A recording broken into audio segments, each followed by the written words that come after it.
Un alcalde en funciones reunido con el jefe del cártel de Sinaloa. El video existía desde febrero de 2025. Las autoridades lo tenían. Y durante más de un año, ese alcalde siguió gobernando, firmando contratos, controlando la policía municipal de Cuautla, mientras sus vecinos pagaban cuotas al narco sin saberlo, hasta la madrugada del 20 de mayo. Esa noche, fuerzas federales ejecutaron la Operación Enjambre en la zona oriente de Morelos. Cayeron 6 funcionarios, un alcalde en funciones, un exalcalde, el secretario municipal, el tesorero, el oficial mayor y una excandidata, todos con orden de la FGR por vínculos con el cártel de Sinaloa. Pero el séptimo objetivo, el más importante, el alcalde de Cuautla, no estaba. Cuando los elementos federales llegaron a su domicilio, la casa estaba vacía. Y lo que encontraron después levantó una pregunta que el gabinete de seguridad no ha respondido en voz alta. Alguien avisó. Y ese alguien tenía acceso a información que no debería haber salido del expediente. En este video te voy a contar qué había dentro de esa red, cómo se construyó durante años bajo la firma de un gobierno municipal, quiénes son los nombres que todavía no han caído, y cuál es la pregunta que Harfuch no ha respondido en público, pero que dentro del gabinete todos se están haciendo. Quédate hasta el final porque la respuesta cambia todo lo que crees saber sobre este operativo. Un alcalde prófugo, 6 funcionarios detenidos, una red que llevaba años operando dentro de un gobierno municipal, y una pregunta que nadie en el gabinete federal quiere responder en voz alta. Suscríbete y dale a la campana. Lo que viene a continuación no lo encontraste en los noticieros. Para entender lo que pasó el 20 de mayo hay que retroceder, no unos meses, años. El crimen organizado en México lleva tiempo perfeccionando una estrategia que los operativos convencionales no pueden ver porque ocurre dentro de las instituciones mismas. La lógica es sencilla y brutal. Si controlas al alcalde, controlas la policía local. Si controlas la policía local, controlas el territorio. Y si controlas el territorio, controlas las rutas, los mercados, los negocios y las familias que viven ahí. Todo sin disparar un solo tiro. Todo desde una oficina con escudo municipal en la puerta. Esta estrategia tiene un nombre dentro de las investigaciones federales: captura institucional. Y Morelos, específicamente la zona oriente del estado, se había convertido en uno de sus casos más documentados. Pero antes de entrar a Morelos, hay que entender qué es la Operación Enjambre y por qué su llegada a ese estado era, tarde o temprano, inevitable. La Operación Enjambre arrancó formalmente en 2024, impulsada desde la Secretaría de Seguridad y Protección Ciudadana bajo el mando de Omar García Harfuch. La premisa era atacar un problema que los operativos de captura tradicionales no resolvían. Los cárteles habían dejado de necesitar solo sicarios y laboratorios. Lo que necesitaban y habían conseguido en muchas regiones eran alcaldes, regidores, tesoreros, directores de policía municipal. Gente con cargo, con firma y con acceso a recursos públicos. El primer gran despliegue de la Enjambre fue en el Estado de México. Lo que se encontró ahí superó lo que los propios investigadores esperaban. Más de 70 funcionarios procesados en total. Presidentes municipales en funciones, exalcaldes, regidores, secretarios municipales, tesoreros. Gente que había ganado elecciones, que había dado discursos sobre seguridad y bienestar, que había puesto su foto en lonas por todo el municipio, y que al mismo tiempo entregaba información de operativos a los cárteles, asignaba contratos a empresas controladas por grupos criminales y permitía que la policía, bajo su mando, trabajara para el otro lado. La señal que mandó la Enjambre en el Estado de México fue clara. El cargo de servidor público ya no era escudo. La FGR podía llegar, y llegaba. Morelos estaba en la mira desde antes de que terminara ese primer despliegue. Mucho antes. Las primeras denuncias ciudadanas en la zona oriente del estado empezaron a llegar a la SSPC y a la FGR con un patrón reconocible. Comerciantes que cerraban sus negocios porque ya no podían pagar la cuota. Transportistas a los que les cobraban por cada viaje en ciertas rutas. Familias que recibían mensajes amenazantes cuando intentaban denunciar. Y detrás de cada denuncia la misma figura. Hombres que se identificaban como parte de la estructura de Júpiter Araujo Bernard. Júpiter Araujo Bernard, alias el Barbas. Ese nombre va a aparecer varias veces en este video, así que vale la pena detenerse a entender quién es. Según las investigaciones federales, el Barbas es el presunto líder operativo del cártel de Sinaloa en la zona oriente de Morelos.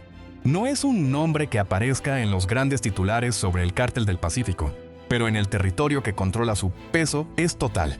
Es el tipo de operador que los grandes cárteles necesitan en cada región. Alguien que conoce el terreno, que tiene los contactos locales, que sabe quién es quién en cada municipio. alguien que puede sentarse con un alcalde y hacerle entender cuáles son las opciones. Según los reportes de inteligencia, el Barbas lleva años operando en Morelos y tiene presencia documentada también en Zacatecas y Baja California. Su estructura en la zona oriente del estado había logrado algo que muy pocos operadores regionales consiguen: la cobertura institucional completa. Policías municipales bajo su control, gobierno municipal en su nómina, y rutas de tráfico garantizadas por la autoridad que supuestamente debía combatirlo. Todo eso quedó documentado con una imagen que se filtró en febrero de 2025 y que los medios cubrieron durante unos días antes de que el tema se enfriara. Un video, una reunión, una mesa con hombres sentados en confianza. En ese video aparecía Jesús Corona Damián, alcalde en funciones de Cuautla, el municipio más importante de la zona oriente de Morelos. A su lado, el alcalde de Atlatlaucan, Agustín Toledano Amaro.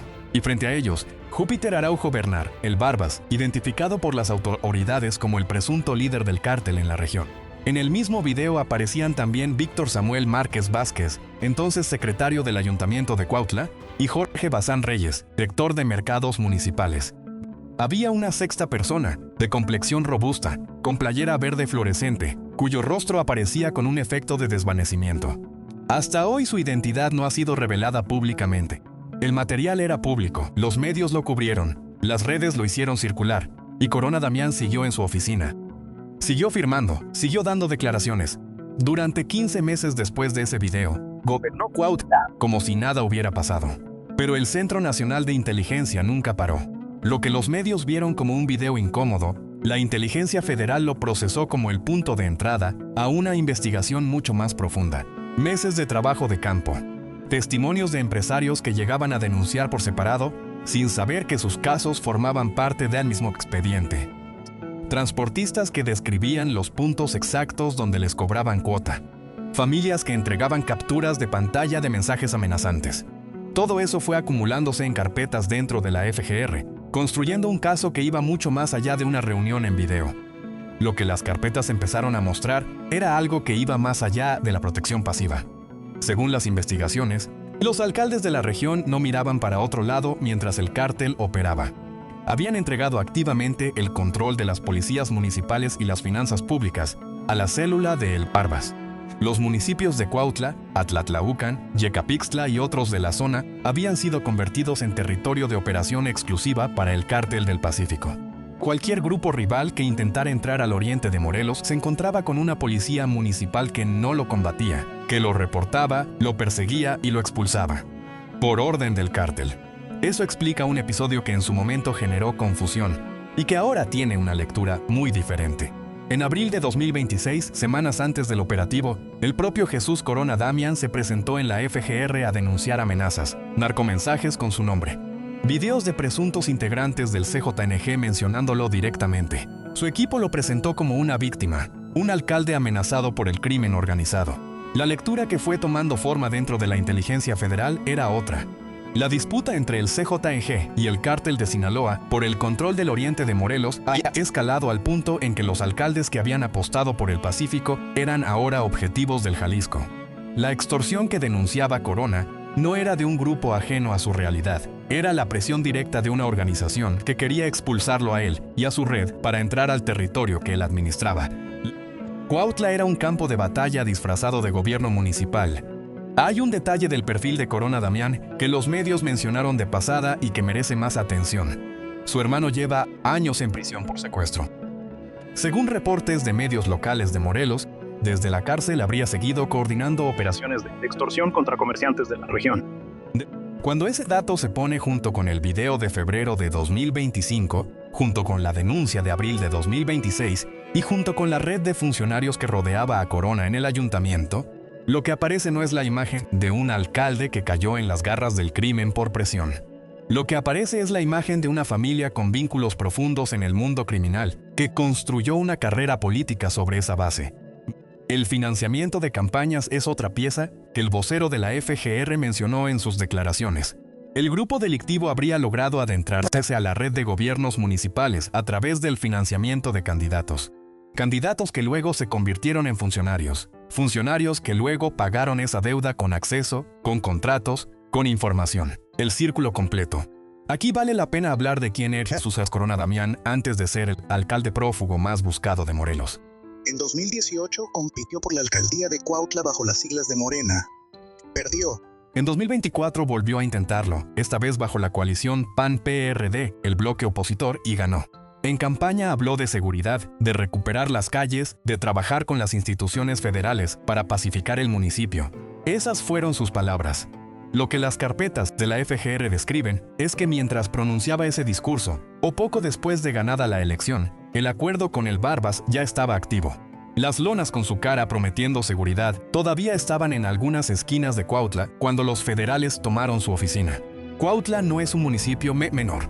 Es la segunda ciudad más importante de Morelos, con más de 180,000 habitantes. Tiene un mercado regional que concentra el comercio de varios municipios. Tiene rutas de transporte que conectan el estado con Puebla y con el sur del país. Tiene una posición geográfica que cualquier organización criminal con operaciones en esa franja del territorio mexicano querría controlar. Entender eso es entender por qué el Barbas no eligió Cuautla por casualidad y por qué la inversión en financiar a un candidato allí valía lo que costaba. La Operación Enjambre tiene una característica que la distingue de los grandes operativos de captura de capos que dominaron la narrativa de seguridad en México durante años. Aquellos operativos, visualmente espectaculares, con helicópteros y marines y fotos del detenido arrodillado, resolvían un nombre pero dejaban intacta la estructura. Capturar a un capo y dejar en pie a los alcaldes que trabajaban para él es como cambiar el tapón de una tubería rota sin reparar la tubería. La Enjambre va a la tubería. Por eso su diseño es diferente. Investigación de gabinete primero, inteligencia financiera en paralelo y captura coordinada de todos los eslabones al mismo tiempo. Ese diseño explica también por qué los tiempos son lentos desde fuera. 15 meses entre el video de El Barbas con los alcaldes y la operación del 20 de mayo no es lentitud. Es el tiempo que tarda una carpeta en tener suficiente evidencia para que un juez federal firme las órdenes sin que puedan ser revertidas en amparo. En marzo de 2026, semanas antes del operativo del 20 de mayo, ya había habido una primera acción en el municipio de Amacuzac. 3 funcionarios capturados por presunta extorsión agravada. Fue la señal de que la red de investigación ya estaba activa en el estado. El movimiento de Amacuzac fue una operación de presión. Ver cómo reaccionaba la red, a quién llamaba, qué se movía. Y en abril, por instrucción directa de la presidenta Claudia Sheinbaum, se reforzó la estrategia de seguridad en todo Morelos. Más de 2,000 elementos de la Guardia Nacional desplegados, con presencia particular en Cuernavaca y en Cuautla. El cerco se estaba cerrando, sin prisa y sin aviso público. Lo que vino el 20 de mayo llevaba meses en preparación. ¿Cuánto tiempo crees que el Centro Nacional de Inteligencia estuvo siguiendo a estos funcionarios antes de mover una sola pieza? Escríbelo en los comentarios. La respuesta te va a sorprender. La madrugada del miércoles 20 de mayo de 2026, mientras Cuautla dormía, 4 columnas de elementos federales se desplegaron en paralelo por la zona oriente de Morelos. El operativo fue coordinado entre 3 instituciones: la SCPC de Harfuch, la Guardia Nacional y la FGR, a través de su Fiscalía Especializada en Delincuencia Organizada, la FEMDO. Detrás de todo, como estructura de inteligencia, el Centro Nacional de Inteligencia. 4 órdenes de aprehensión firmadas por un juez federal. 6 cateos autorizados en domicilios de Morelos y 1 más en Querétaro. Todo para ejecutar en la misma madrugada, al mismo tiempo. La coordinación simultánea era deliberada. Si los objetivos se enteraban de que uno de ellos había caído, tenían minutos, no horas, para desaparecer.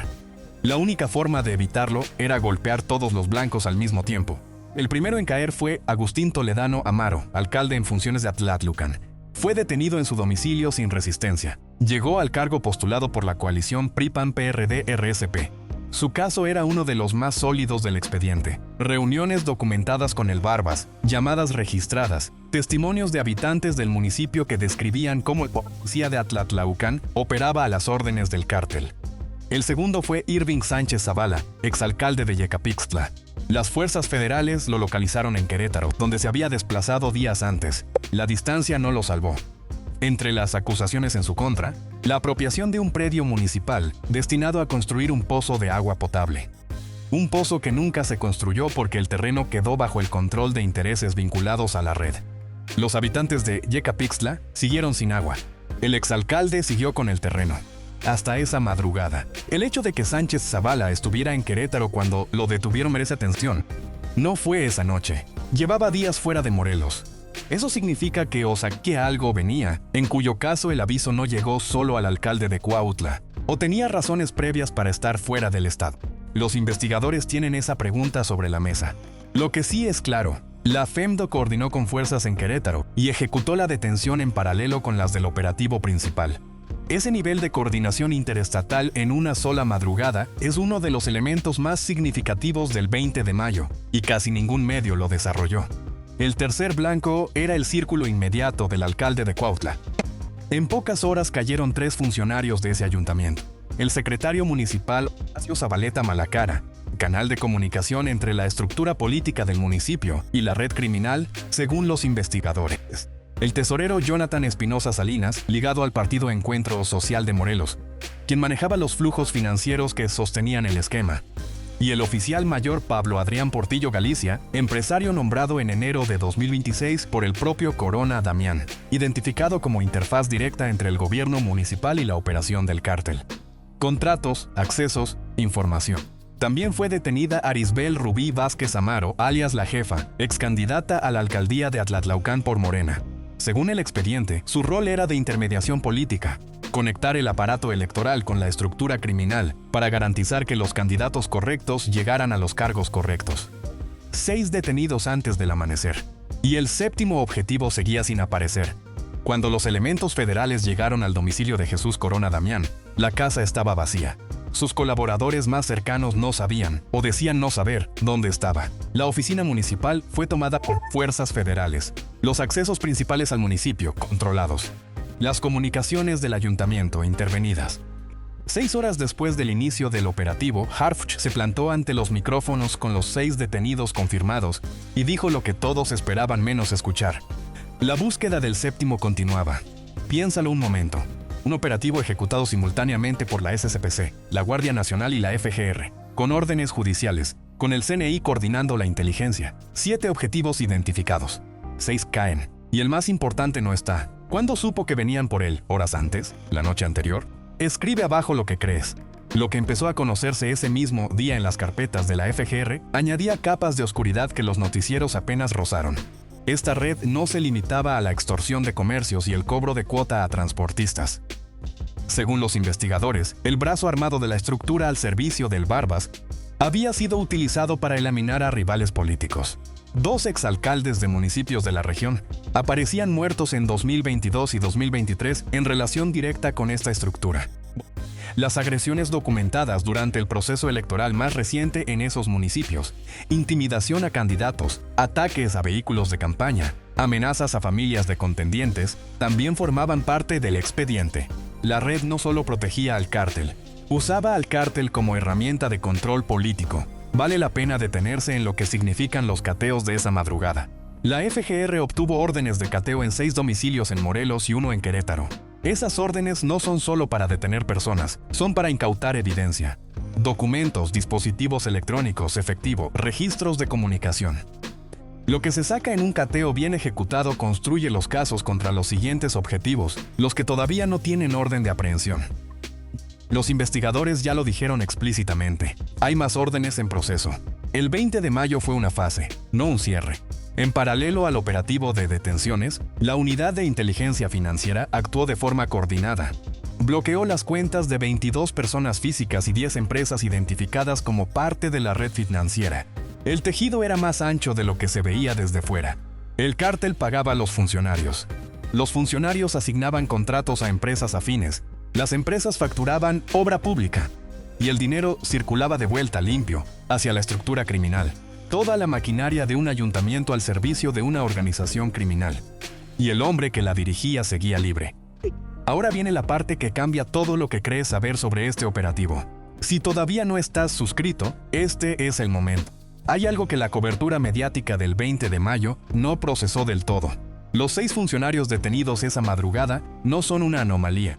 Son la expresión más visible de un patrón que se repite en todo el país desde que la enjambre arrancó. Más de 70 funcionarios procesados en total, la mayoría del Estado de México.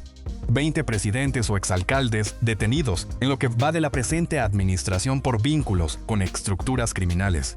Y lo que quizás más incomoda al sistema político, los vínculos documentados atraviesan todos los partidos. El alcalde de Atlatlaucán era de la coalición PRI-PAN-PRD-RSP. El exalcalde de Yecapixtla del PAN. El tesorero de Cuautla, del partido Encuentro Social. La excandidata detenida había competido por Morena.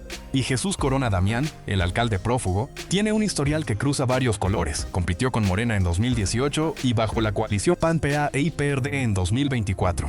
La red no tiene color político. El criterio para entrar a ella no es la ideología ni el partido, es la geografía. Si tu municipio está en una ruta que le sirve al cártel, el cártel llega.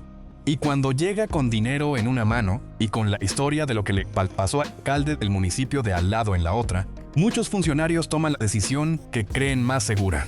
El resultado en Cuautla es lo que se vio el 20 de mayo. Toda la cadena de mando de un ayuntamiento presuntamente comprometida de arriba abajo.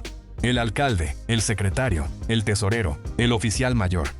Cada peso de impuestos que pagaron los habitantes de Cuautla pasó por manos que, según los investigadores, también manejaban dinero del cártel.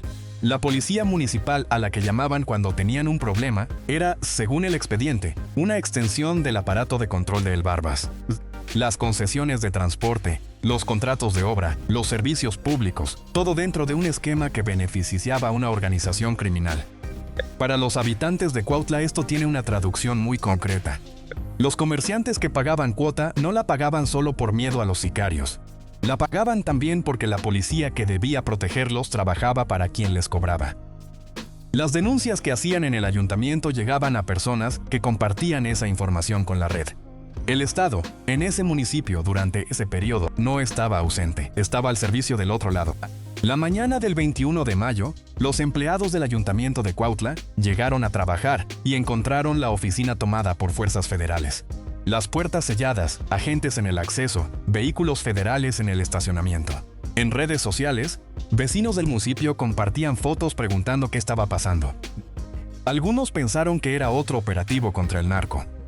Tardaron horas en entender que el operativo era contra el propio gobierno de su municipio. Que la persona a quien habían votado, a quien habían visto en las lonas prometiendo seguridad, era el objetivo. Tras las detenciones, las sindicaturas de los municipios afectados asumieron el control temporal. Las fuerzas federales mantuvieron presencia reforzada en la zona oriente de Morelos. La UIF siguió rastreando el dinero. Y los investigadores federales dejaron claro que las órdenes del 20 de mayo no eran el cierre del caso. Eran una fase de una investigación que sigue abierta.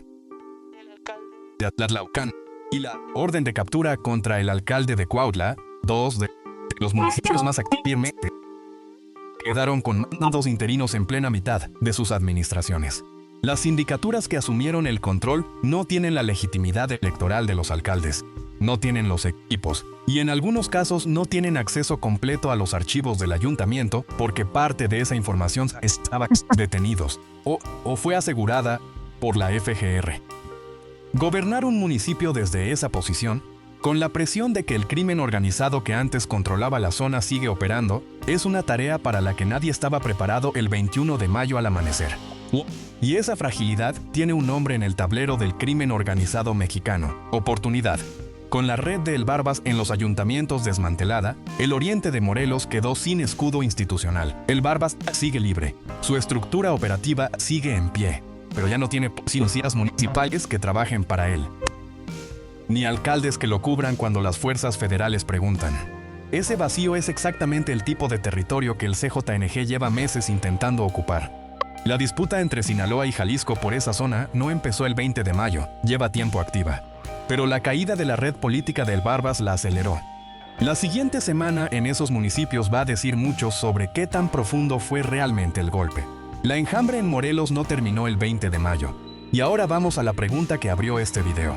Jesús Corona Damián sabía que venían por él. La evidencia más clara no está en ningún documento judicial, está en su propio Facebook. A la 1:18 de la madrugada del 20 de mayo, el mismo día del operativo, no el anterior como algunos medios reportaron, Corona Damián publicó una foto en sus redes. Estaba sonriendo frente a la entrada de las instalaciones de la Guardia Nacional de Cuautla, junto a 2 hombres más. escribió que había sido una reunión de trabajo estratégica enfocada en el bienestar del municipio. 3.394 personas le dieron like. 194 compartieron la publicación. Esa fue su última actividad pública conocida. Unas horas después, la Guardia Nacional que aparece en el letrero detrás de él ya no era el anfitrión de sus reuniones de trabajo. Era parte del operativo que lo buscaba. Hay dos lecturas posibles de esa foto.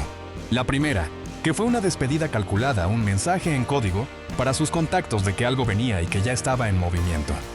La segunda, que se enteró en las últimas horas y la foto es la última imagen de alguien que todavía creía que podía manejar la situación.